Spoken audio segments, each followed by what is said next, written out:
जिसके चित्त में मात्सर्य दोष नहीं है। मात्सर्य दोष किसको कहते हैं?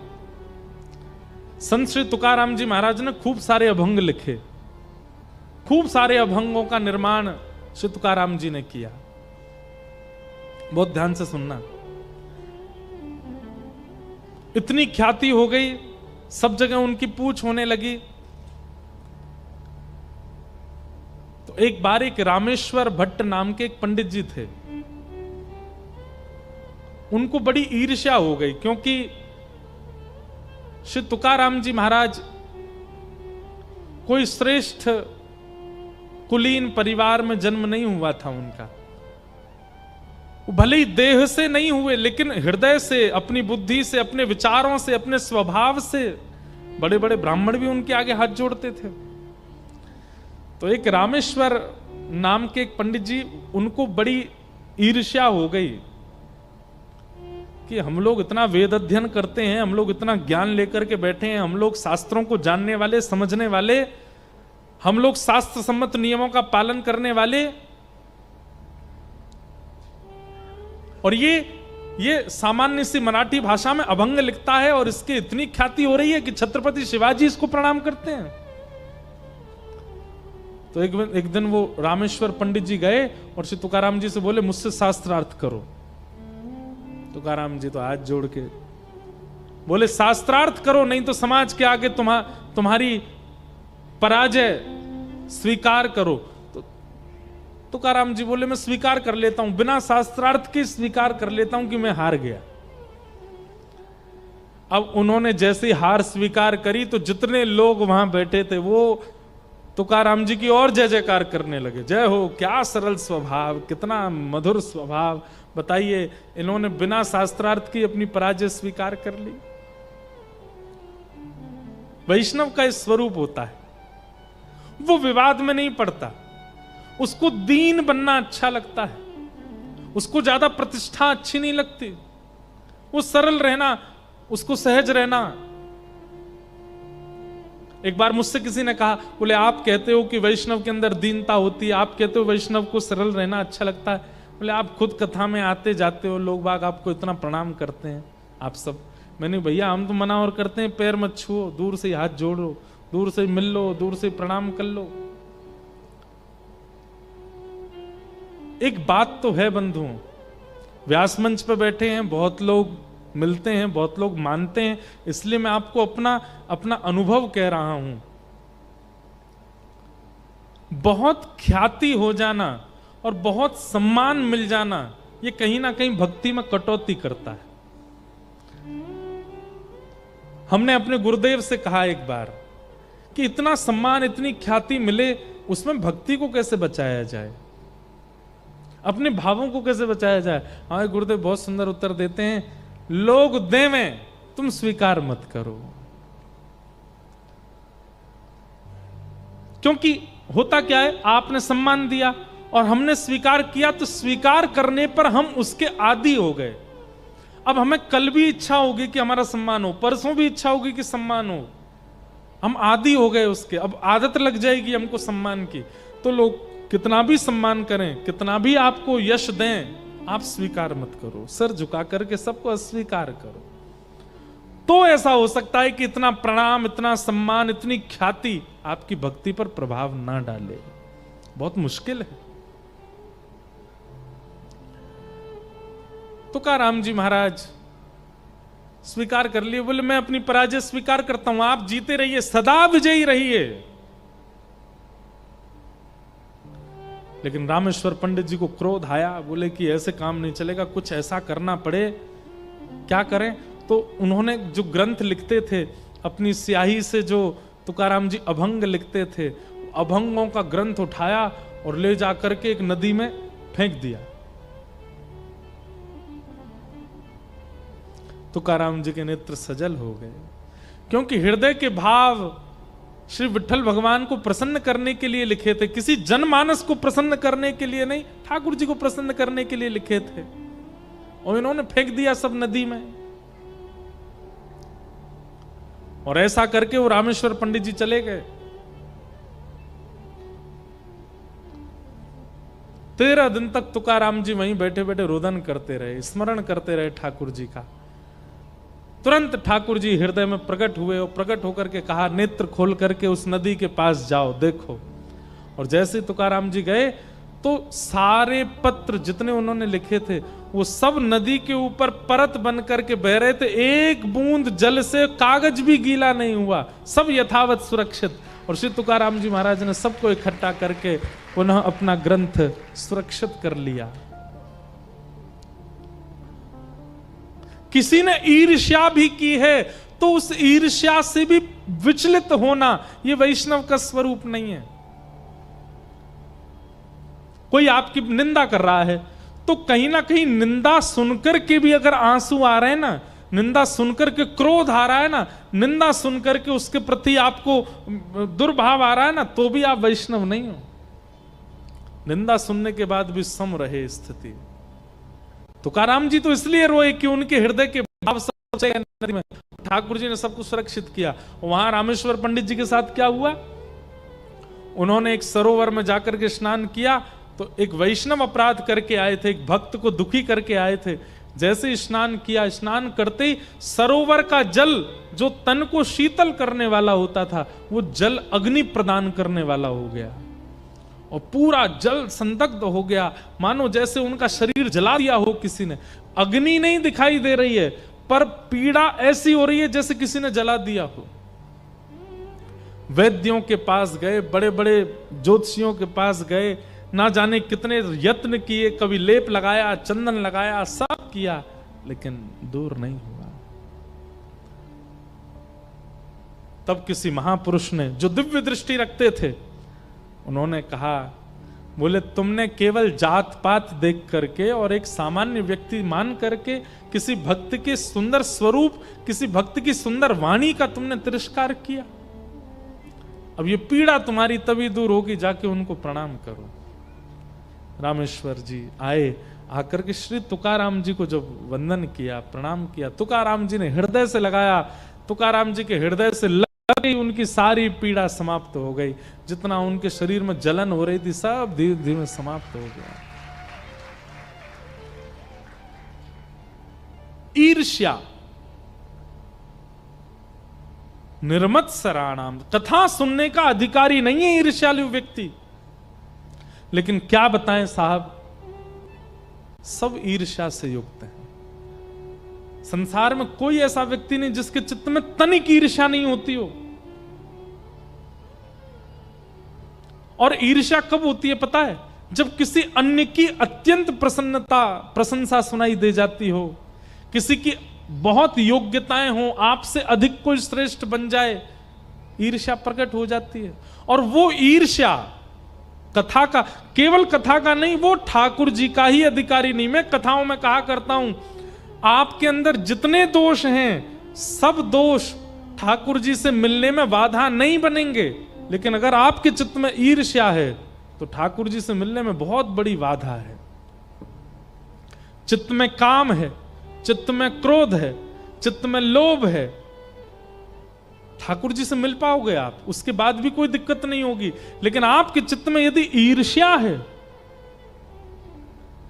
तो क्षमा कीजिए, इस जन्म में तो मुमकिन नहीं है कि आपको पंडरीनाथ प्रत्यक्ष दिख जाए। ईर्ष्यालु व्यक्ति को ठाकुर जी नहीं दिखते। ईर्ष्यालु व्यक्ति को कथाएं समझ नहीं आती, वो सिर ही खुजाता रहता पूरी कथा में, फोन ही चलाता रहेगा, यूं देखेगा, कभी यूं देखेगा, कभी यहां करेगा, ऐसे करेगा। हम बोलते नहीं है पर हमको ऊपर से सब दिख जाते हैं। जो व्यक्ति बहुत विचलित बैठा होता है ना, तो मन में समझ आया इसके चित्त में ईर्ष्या जरूर है। एक स्थिर आसन में नहीं बैठ सकता श्रोता, ऐसा होता रहे, यूं होता रहे, उधर दिखता है, इधर आ जा, तू भी यहां पे बैठ जा। अरे भाई, इतनी विचलनता, देहाभिमान शून्य हो जाए कथा में, उसको यह भी पता ना चले कि पिछले 2 घंटे से एक ही आसन में बैठा हूं मैं। मन बुद्धि चित्त एकाग्र होकर के केवल नेत्र दर्शन कर रहे हैं, कान श्रवण कर रहे हैं, और कान जो सुन रहे हैं मन में वो झांकी दिख रही है, ये श्रोता होता है। बहुत शरीर की भंगिमा जिसकी बदलती रहती है ना, समझ जाओ इसके चित्त में तनिक ईर्ष्या तो है, इसीलिए एक आसन में नहीं बैठ पा रहा है। अब बेचारे धीरे धीरे सब अपना आसन ठीक कर रहे हैं, सीधे बैठ रहे, टेढ़े मेढ़े सब ठीक हो रहे हैं। ये तो हम आपको बता रहे हैं। कल को बालकों को छोड़ के, वृद्धों को छोड़ के और रोगियों को छोड़ के अगर कोई ज्यादा ही टेढ़ा मेढ़ा हो रहा हो कथा में, कभी यूं कभी ऐसे कभी तो पीछे से कहना, ए ईर्ष्या कम कर ले थोड़ी सी, बहुत इधर उधर होता है। ये सब देखिए प्रमाण है। जैसे हृदय की अस्थिरता, हृदय अगर स्थिर नहीं होता तो इस बात का प्रमाण है कि आपके चित्त में ईर्ष्या है, हृदय की अस्थिरता। दूसरा, अत्यंत क्रोध, यह किस बात का प्रमाण है कि चित्त में अत्यंत काम है, इसीलिए क्रोध के रूप में प्रकट होता है।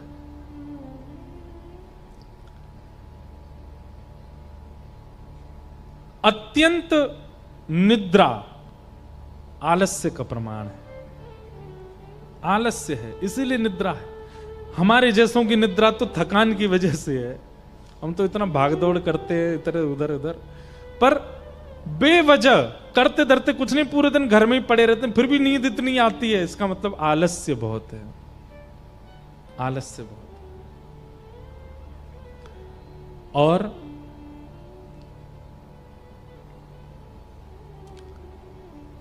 मोह, कृषि के प्रति भयंकर मोह ही आसक्ति का प्रमाण है कि चित्त में आसक्ति दोष है, इसीलिए मोह बहुत ज्यादा है।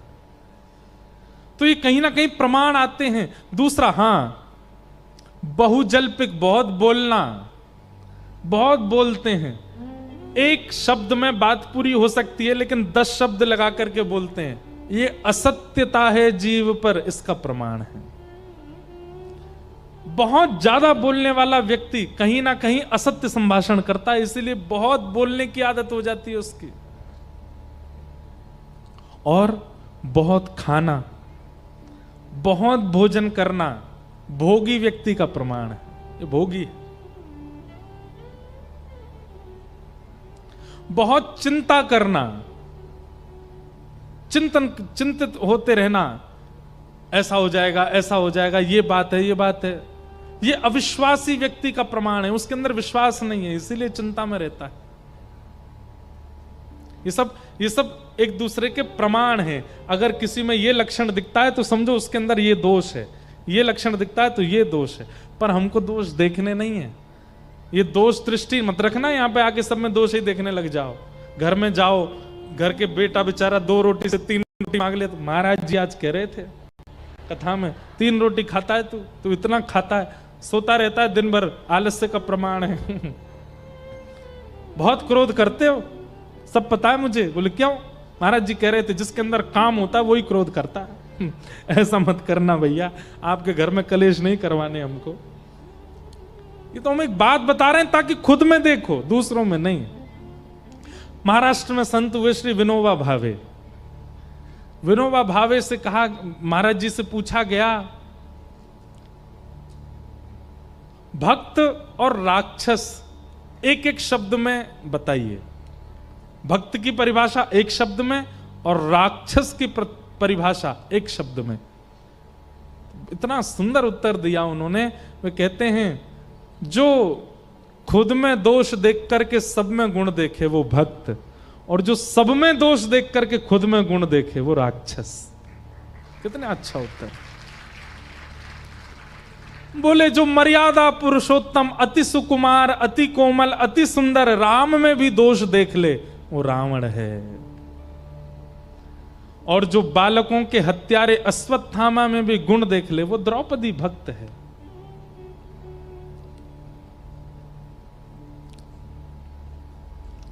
इसलिए कथा में यदि कोई दोष बताया जाता है तो वो दोष दूसरे में मत देखिएगा, खुद में देखिए। आईना खुद को देखना चाहिए ताकि अपने दोष सुधारे जा सकें। दूसरा जब आएगा आईने के सामने वो देख लेगा। कथा क्या है? कथा एक आईना है, कथा एक दर्पण है, कथा एक शीशा है। आप सब सामने बैठे हो, मैं भी सामने बैठा हूं, मुझे भी देखना है और आपको भी देखना है, खुद को। हम सत्य बता रहे हैं, कई बार ऐसे दोष होते हैं जो मुझ में हैं और उन्हीं दोषों का निराकरण मेरे ही मुख से अपने आप निकल जाता है। तब यह पता चलता है कि मानो भागवत जी आज्ञा कर रही हैं कि लाला ये दोष तो में भी है, या पे न काम कर, और खुद ही मुख से अपने आप ही निराकरण निकल आता है उसका। इसका मतलब क्या? भागवत जी दर्पण दिखाती हैं, दर्पण दोष दर्शन कराता है, और जैसे ही दर्पण में दोष दिखे उसको संभाल लेना चाहिए, दूसरों में नहीं। तो अस्थिरता, एक जगह स्थिर ना होना, ये ईर्ष्या का प्रमाण है, और कहीं ना कहीं ईर्ष्या भगवत प्राप्ति में सबसे बड़ी बाधा है। इसलिए अस्थिर मत होइएगा। निर्मत्सराणाम सताम, भागवत का विषय परम धर्म, भागवत का अधिकारी जिसके चित्त में मात्सर्य दोष ईर्ष्या नहीं है। और तीसरी बात, भागवत हमारा किससे संबंध कराती है कि वैद्यं वास्तवमत्र वस्तु शिवदम तापत्रयोन्मूलनम। श्रीमद् भागवत कथा सुनने से आप धन कमाने में बहुत निपुण हो जाओगे। श्रीमद् भागवत कथा सुनने से आपके घर के सारे कष्ट दूर हो जाएंगे, कलेश दूर हो जाएंगे। ये सब बातें एक तरफ की हैं। भागवत जी केवल एक प्रमाण देती हैं, क्या? कि कथा सुनने के बाद ठाकुर जी के प्रति आपको कोई संबंध का दर्शन होने लग जाएगा। ठाकुर जी के प्रति आपकी भगवत दृष्टि ना होकर के कोई संबंध दृष्टि प्रकट हो जाएगी। ठाकुर जी कुछ लगने लगेंगे अपने। ठाकुर जी को अपना कोई संबंधी बनाना, ठाकुर जी के प्रति वह प्रेम भाव रखना, ठाकुर जी को घर में ही प्रकट करा देना। हमारी महाराष्ट्र की जनाबाई रात में जब चक्की पीसती, ठाकुर जी हाथ बटाते थे जनाबाई के संग। पूरे दिन जना इतनी सेवा करती है, रात में भी सोती नहीं है, चक्की आटा पीसती है। ठाकुर जी आते चक्की पिसवाते तो जनाबाई कहती, ए विठला, ए विठू। ठाकुर जी कहते, क्या हो गया? आप चक्की पिसाते हो, आपके जितने गहने सब आवाज करते हैं। तो ठाकुर जी अपने गहने उतार के धरते, अपनी बाजुएं ऊपर करते, तब जनाबाई के साथ चक्की पिसवाते। तुकाराम जी के कीर्तन में एक दिन मृदंग बजाने वाले बीमार हो गए और मृदंग बजाने नहीं आ पाए। तुकाराम जी का कीर्तन था। तुकाराम जी ने लोगों को भेजा, भाई उसको बोलो मृदंग वाले को आ जाए, कीर्तन उसके बिना तो आनंद आता नहीं। वो बोला, मैं बहुत बीमार हूं, मैं आज नहीं आ पाऊंगा, आज तुकाराम जी कोई व्यवस्था कर लें अपने। तुकाराम जी उदास हो गए। लेकिन भाई तुकाराम जी का कीर्तन कोई मानव थोड़ी सुनता था, स्वयं विट्ठल भगवान सुनने आते थे। विट्ठल भगवान ने सोचा आज मृदंग वाला नहीं आया, तुकाराम जी आनंद से कीर्तन नहीं करेंगे। मृदंग वाले का रूप धारण करके विट्ठल भगवान ही आ गए। जैसे ही कीर्तन करने के लिए खड़े हुए मंच पर, सामने से मृदंग वाला चलता आ रहा था। तुकाराम जी बोले, तुम स्वस्थ हो गए? बोले, स्वस्थ हो गया, बिल्कुल आनंद हो गया, लाइए मृदंग दो, अभी बजाता हूं।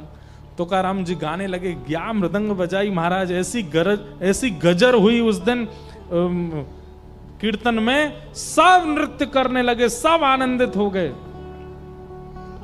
ऐसी गरज हुई उस दिन। मृदंग पधरा करके सब लोग प्रणाम करते तुकाराम जी को, उसने प्रणाम किया। अंतर ध्यान हो गया थोड़ी देर में। सब लोग बोले, वो कहां गया, कहां गया, मिला नहीं। बोले, इतनी जल्दी घर चला गया, बिन बताए चला गया, उसको बोलो प्रसाद पाके जाए, कीर्तन का प्रसाद। उसके घर गए दौड़े दौड़े, जाकर के देखा तो वो तो बिस्तर पे ही पड़ा था, बाल बिखरे पड़े थे, सिर पर गरम गरम ठंडी ठंडी पट्टी रखी थी, बुखार चढ़ा था। लोगों ने जाके कही, अरे तू आज अभी कीर्तन में बजा के आया, फिर से बुखार चढ़ आया?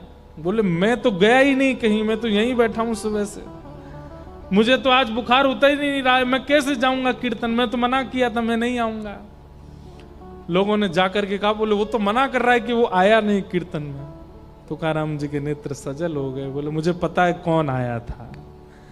आज साक्षात मुझे लग ही रहा था कि आज जब मृदंग बजती है तो मृदंग में नाम प्रकट क्यों हो रहा है, क्योंकि आज ताल कोई मृदंगी नहीं, स्वयं श्री विट्ठल बजा रहे थे, विट्ठल आनंदित कर रहे थे।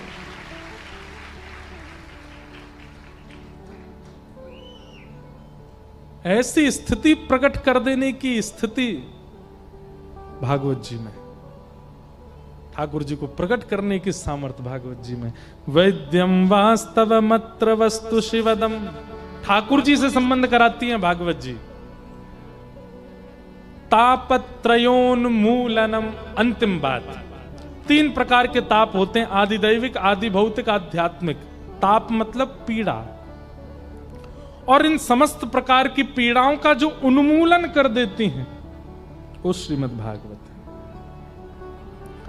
हमारे चित्त में जितने ताप हैं, इनकी पीड़ा हमको कब होती है? जब संसार हमारे अंदर व्याप्त है। जैसे सिर दर्द हो गया, अब सिर दर्द होते ही परेशान होने लगे, बैठ गए, सो गए, कभी कुछ सिर दर्द हो रहा है, क्या करें, हमसे कुछ हो नहीं रहा। इस प्रकार की स्थिति संसारी की बनती है। पर वैष्णव के सिर में दर्द होता है ना, वो फिर भी प्रसन्न रहता है, वो फिर भी कथा सुनाता है, फिर भी कथा सुनता है, फिर भी ठाकुर जी का दर्शन करता है, सेवा करता है। उसके पेट में पीड़ा हो, उसको संसारी कोई पीड़ा हो, वो ठाकुर जी के भाव को त्याग नहीं करता। मुझे तो एक एक करके इतने भक्तों के याद आ जाती है कि मन करता है सुनाता ही रहूं। गोरोबा काका, महाराष्ट्र के संत भक्त हुए गोरोबा काका, मट्टी अपने पैरों से करते थे, जैसे मारते हैं ना, ऐसे अपने पैरों से मारते थे। एक दिन उनकी पत्नी गई जल भरने के लिए, छोटे से बालक को छोड़ गई, घुटमुन चलता था बालक, और गोरोबा काका से कह गई सुनो इसका ध्यान रखना। अब चलते चलते चलते मिट्टी कर रहे थे, और करते करते करते नाम की ऐसी धुन चढ़ी उनको, बालक चलता चलता पैर के नीचे आ गया, लेकिन उनको सुध नहीं रहे और बालक के प्राण चले गए। पत्नी ने आकर के धक्का दे दिया, बोले तुम क्या कर रहे हो, तुम ऐसा क्या कीर्तन, ऐसा क्या विट्ठल का नाम कि अपने बालक के प्राण ले लिए। अब पढ़े लिखों को ये सब बातें थोड़ी अटपटी लग सकती है, ये कैसा भाव है, ये कैसा विचार है। गोरोबा काका बोले मुझसे अपराध हुआ, मैं उसका दंड भोगने को तैयार हूं, पर नाम जब प्रकट हो गया था तो तुमको नाम पर विश्वास करना चाहिए था। ठाकुर जी सब मंगल कर देते, लेकिन तुमने नाम अधूरा छुड़वा दिया, तुमने मेरा नाम यहीं रुकवा दिया। मैं प्रतिज्ञा लेता हूं आज के बाद तुम्हारा स्पर्श नहीं करूंगा। कथा तो बहुत बड़ी है। फिर एक दिन गलती से स्पर्श अपनी पत्नी का हो गया, तो गोरोबा काका ने जब देखा कि निद्रा में मेरा स्पर्श हो गया पत्नी से, अपने हाथों को लेकर के गए और जाकर के महाराज दोनों हाथों को कटवा दिया कि जो हरि विमुख का स्पर्श करें, ऐसे हाथों को लेके मुझे क्या करना, बिना हाथ के रहने लगे। लेकिन जीवन में उनको कभी ग्लानि नहीं हुई कि मेरे हाथ नहीं है, मैंने अपने हाथ कटवा दिए। बिना हाथ के बड़े प्रसन्न रहते थे, बोले जो हरि का नहीं है उसको रख करके क्या करना। पर आप एक दिन कीर्तन में गए और कीर्तन में ऐसा धुन चल रही थी, सब ताली बजा बजा के नृत्य कर रहे थे, तब गोरोबा काका के मन में पहली बार आया कि आज तक मेरे हाथ नहीं है, इसकी मुझे ग्लानि नहीं हुई, लेकिन आज मुझे लग रहा है कि अगर मेरे हाथ होते तो मैं भी ताली बजा के नृत्य करता, मेरे हाथ ही नहीं है। उन्होंने ऐसा चिंतन किया मात्र था कि मेरे हाथ होते तो मैं भी ताली बजाता।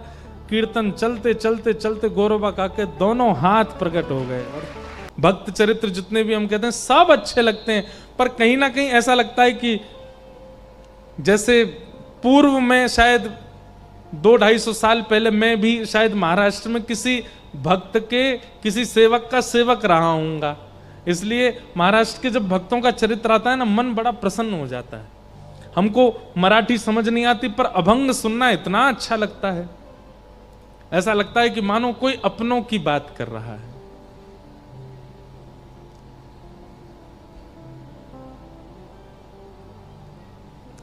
नामदेव जी महाराज एक दिन कीर्तन कर रहे थे और मंदिर में विराजमान श्री पंडरीनाथ भगवान ठाड़े थे, सबको दर्शन दे रहे थे। और दर्शन देते देते श्री ठाकुर जी इतने व्याकुल हो गए कि पीछे खड़ी हुई रुक्मणी जी से कहने लगे, बोले रुक्मणी जी, बोले हाँ जी बताओ, हमसे रुका नहीं जा रहा है। बोले क्यों नहीं रुका जा रहा, मतलब? बोले नामदेव जी इतना सुंदर कीर्तन कर रहे हैं, इतने आनंद से नृत्य कर रहे हैं, इतने सारे वैष्णव मिलकर के करताल बजा रहे हैं, मुझसे रुका नहीं जा रहा। मेरा मन हो रहा है कि मैं भी कीर्तन में चला जाऊं, जाकर के नृत्य कर लूं थोड़ा सा। रुक्मणी जी बोली, आप यदि चले गए तो यहां दर्शन कौन देगा सबको? बोले दर्शन की तो बात ऐसी है कि आप भी हमारी तरह ही खड़ी हो, थोड़ी देर के लिए आप ही हमारा मुकुट पीतांबर पहन के खड़ी हो जाना, सब आपको ही विट्ठल समझ के प्रणाम कर लेंगे, हमको जाने दो। रुक्मणी जी बोली चलो एक बात तो बन गई कि आपकी जगह मैं खड़ी हो जाऊंगी, लेकिन आप अगर कीर्तन में जाएंगे, आपके जाते ही सब खड़े हो जाएंगे, सब कीर्तन रोक देंगे, सब आपके स्वागत सत्कार में लग जाएंगे, आपके पांव छूने लगेंगे, कीर्तन के बीच में विक्षेप डालने के लिए आप जाओगे। ये बात सुनकर के ठाकुर जी रुक गए, बोले कि नहीं ये तो सही है, हम अगर गए तो श्री नामदेव जी भी कीर्तन विश्राम कर देंगे, पूरी जनता खड़ी हो जाएगी, हमको देख करके सब लोग प्रणाम वंदन करने लगेंगे, कीर्तन जो इतना सुंदर चल रहा है विश्राम हो जाएगा।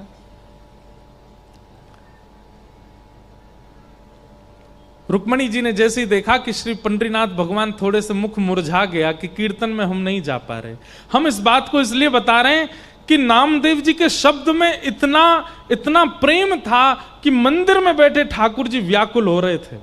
नामदेव जी बुलाने नहीं गए, ठाकुर जी व्याकुल हो रहे हैं कि मुझे कीर्तन में जाना है। हम सामने खड़े होकर पुकारते हैं, ठाकुर जी को कोई फर्क नहीं पड़ता, यूं ही खड़े रहते हैं, लेकिन नामदेव दूर कहीं पंडाल में बैठ करके कीर्तन कर रहे हैं और ठाकुर जी मचल रहे हैं कि मुझे जाना है वहां पर। रुक्मणी जी ने जैसे देखा ठाकुर जी का मुख मुरझा गया तो रुक्मणी जी बोली एक काम कीजिए। बोले क्या? ये आप काली कमली ओढ़ते हैं ना, इसी को सॉल बना करके और ढक करके अपने आप को और आप चले जाओ कीर्तन में, लेकिन सुनिए क्या पीछे ही खड़े रहिएगा, कहीं आगे मत जाइएगा, एकांत में बिल्कुल जहां कोई ना हो वहां खड़े होकर के कीर्तन सुन लीजिएगा, थोड़ा आनंद लेके आप आ जाओ। ठाकुर जी बोले ये बढ़िया युक्ति बताई। ठाकुर जी ने तुरंत सॉल ओढ़ी और पूरा अपना सर्वांगीण अंग ढक लिया, काली सॉल और कालो लाला, दिखाई तो दे मैंने लेकिन ठाकुर जी की पहचान तो चाल से ही हो जाती है, उनकी चाल ही ऐसी मदमस्त है कि कोई ना पहचाने। लेकिन फिर भी ठाकुर जी को यह था कि विक्षेप नहीं हो कीर्तन में, मैं पीछे जाके खड़ा हो जाऊंगा। आहा, ठाकुर जी पीछे आकर के खड़े हो गए, हजारों की तादाद में वैष्णव बैठे थे और श्री पंडरीनाथ भगवान पीछे खड़े होकर के एक दीवार से टेक लगा करके मधुर भाव से नामदेव जी का कीर्तन सुन रहे हैं। और सुनते सुनते सुनते सुनते जैसे जैसे कभी कभी श्रोताओं में उचंग आती है ना, ऐसी ठाकुर जी में उचंग आने लगी। और जैसे ही कीर्तन की गति लय तेज हुई, थोड़ा कीर्तन की गति तीव्र होने लगी, श्री ठाकुर जी भूल गए कि मुझे सबसे छुपना है, वहीं कमर पर हाथ धर के उछल उछल करके कीर्तन करने लगे, नृत्य करने लगे। और नृत्य करते करते ठाकुर जी के नेत्र बंद हो गए। अब जैसे ठाकुर जी नृत्य करने लगे, धीमे धीमे जनता में प्रवेश करने लगे। अब पहले तो लोग उनको जगह नहीं दें अंदर आने की, लेकिन जैसे पीछे मुड़ करके देखें कौन है धक्का दे रहा है, पीछे देखें तो साक्षात पंडरीनाथ, और अपनी कमर पर हाथ धर करके मधुर भाव से नृत्य कर रहे हैं। हल्ला हो गया सब श्रोताओं में, अरे साक्षात पंडरीनाथ आ गए। सब ने मार्ग दे दिया और श्री ठाकुर जी नृत्य करते करते नेत्र बंद हैं, अश्रुपात प्रेमाश्रु गिर रहे हैं नेत्रों से, और कभी भुजा उठा के नृत्य करते हैं, कभी कमर पर हाथ धर के नृत्य करते हैं। सब देख करके आश्चर्यचकित हो गए। ठाकुर जी नृत्य कर रहे हैं और नृत्य करते करते जैसे ही सन्मुख आए, इतनी तन्मयता से ठाकुर जी नृत्य करने लगे कि ठाकुर जी की पीतांबरी धीमे धीमे खुलने लगी और खुलकर के सर्वांगीण अंग से पीतांबरी उतरने लगी। लेकिन ठाकुर जी को भान नहीं है कि मेरी पीतांबरी उतर रही है।